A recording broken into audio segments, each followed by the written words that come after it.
Hi folks, happy Monday. Don't have a lot today, which is a good thing because a lot of things are status quo, and we just talked on Friday. But a few things. So, I guess on the bright side, I made plans to go see my family. Some of you have heard me say I haven't seen my family in 2 months. Sent them down to Charleston, South Carolina, so we've been away from each other. And I've been so desperate to figure out things to do around my house with projects. I actually polished the appliances this weekend, which I would never do. But my appliances in my kitchen are just beautiful right now. They're all polished. Got some good questions last week from some of the discussion that we had here and some of the information that I talked about relative to open the dining room. So one of the things that I know I talked about but maybe wasn't clear is, are we still going to have delivery and takeout, etc., from the dining rooms and cafes for lunch and dinner? And absolutely. So that will not change for the foreseeable future. We know we're going to have probably a significant amount of residents who are just not going to feel comfortable coming to the dining room, certainly in June and maybe for a while. So we will not be changing that process. We may be tweaking it a little bit, but if you don't want to come down to the dining room, you want your meals delivered, that is certainly all right with us. A couple other things that we talked about, or that I didn't talk about here, but as we continue the possibility of opening the dining room, a couple of things that you need to be aware about. First, all residents should expect to have their temperatures taken before they are seated. And obviously that'll be something new, but at all 3 sites, Gate Circle, the main dining room here, and the clubhouse, the host or hostess will be taking your temperature before you're seated with an infrared scanner, and if it's above 100 degrees, you will not be seated. So please keep that in mind.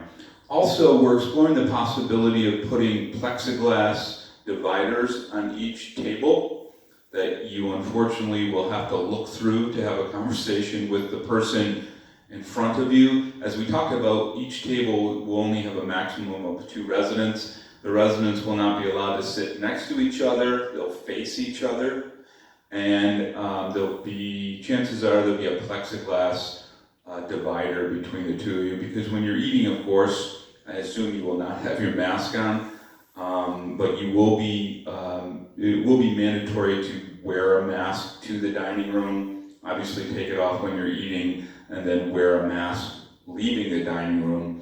While you're there, we're going to keep you as safe as possible. We are in the process of setting up all the dining spaces so that we can really figure out exactly how many people we're going to be able to serve and what the turnaround time is going to be. So again, a lot more questions to come. We're going to encourage people also to sit outside for their dining experiences, both lunch and dinner. As you've seen and probably read, the virus has a hard time spreading outside. The moving air dissipates it very well, so we have pretty good outside seating here at Trafalgar, certainly some at the clubhouse.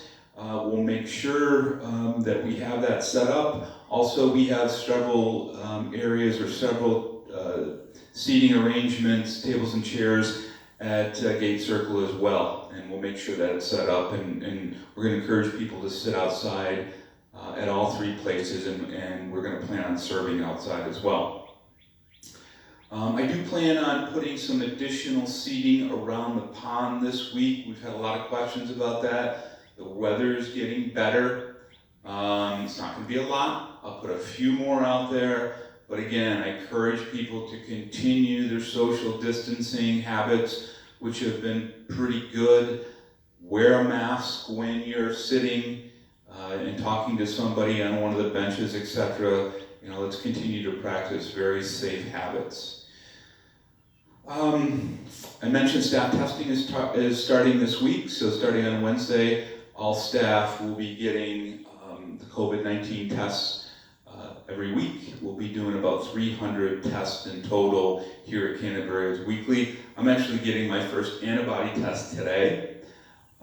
Doing that because if you remember when we first started doing the town halls, it's been 2 months now, literally since we started doing the town halls. I went for like 2+ weeks of feeling really badly. And so I'm gonna get the antibody test today and I'll know, who knows, we'll see. But I also, as many of our staff here, will be tested on an ongoing basis. Finally, I'm going to pose a question to our residents, kind of on the lighthearted side. I know many of our residents are into bird watching and know a lot about birds. I don't know anything about birds. I will say that I have a bird problem at my house.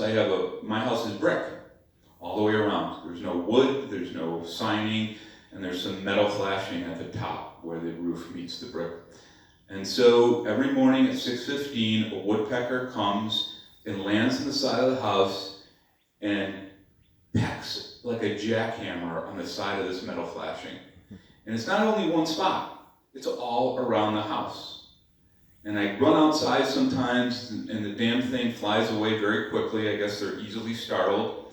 And the next day, this woodpecker is back on the side of my house pecking at the siding. And it sounds like a jackhammer. And I don't know why. So if anybody can please let me know why this woodpecker is tormenting me, that would be great. And if there's anything I can do about it. Thanks everyone, and I'll see you on Wednesday.